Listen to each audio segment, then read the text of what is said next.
अस्सलाम वालेकुम दोस्तों, तुसी वेख रहे हो पाक पंजाब टीवी ते मैं तुहाडा कैमरामैन अब्दुल वाहिद। दोस्तों सब तो पहले तुसी अपने चैनल नूं करो सबसक्राइब ते नाल ही बैल आइकन करो ओके, ताकि साडी अगली वीडियो तुहाडे तक पहुंचे, तुसी वो वीडियो वेखो सब तो पहले। दोस्तों अज भी असीं तुहाडे वास्ते प्योर नीली मझ लेके हाजिर होए हां, तो उम्मीद है तुहानूं बड़ी पसंद आवेगी।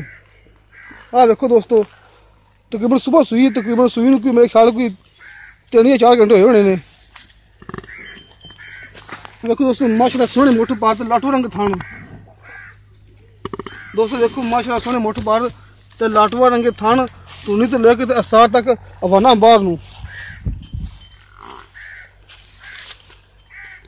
दोस्तों बाकी गल्लां करांगे मालक नाल, उन्हें पुछांगे आपां कि मझ सूई कदों है, सूआ किनमें, उनका बोला उन्हें किन्ने चोया है।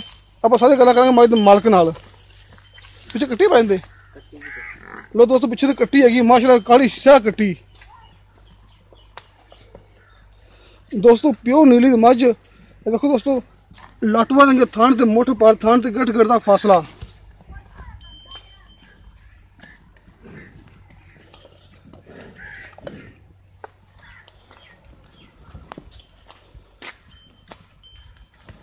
दोस्तों हुण आपां बुलाने मझ दे मालक नूं, आपां तूं पुछने आ मझ सूई कदों है, मैं तो बोला इन्हें किन्ना चोया है, तो मैं सुबह किनवा है। नहीं आना पड़ा सामने, तेन सामने आओ जी। अस्सलाम वालेकुम जी। वालेकुम सलाम जी। सर की ना जी अपना? जमर अब्बास जी। अच्छा जी, तो मझ अपनी कर दी कि व्यापारपुर दी? जी घर दी व्यापार आप करीदा नहीं जी। ठीक हो गया जी। तो सूई कदों है? ये सुबह तकरीबन सूई को 10 बजे। 10 बजे मेरे ख्याल 3-4 घंटे हो गए सूई नूं। 3-4 घंटे हो गए सूई नूं। ते बोला चोला इंदा? बोला चोलिया जी। बोला किन्ना दा माशाल्लाह होया सी? तकरीबन कुछ 11:30 सिर बोला होया जी इंदा। ठीक 11:30 किलो बोला इंदा होया सी। ते दुध तकरीबन किन्ना कर सकदी दो टाइम दा? ये पहले 15-16 सिर कर दी रही तो पहले पिछले सूबे? हां जी पिछले सूबे। इंशाल्लाह आज की कोई 20 सिर दूध 18-20 सिर करेगी। ठीक हो गया जी।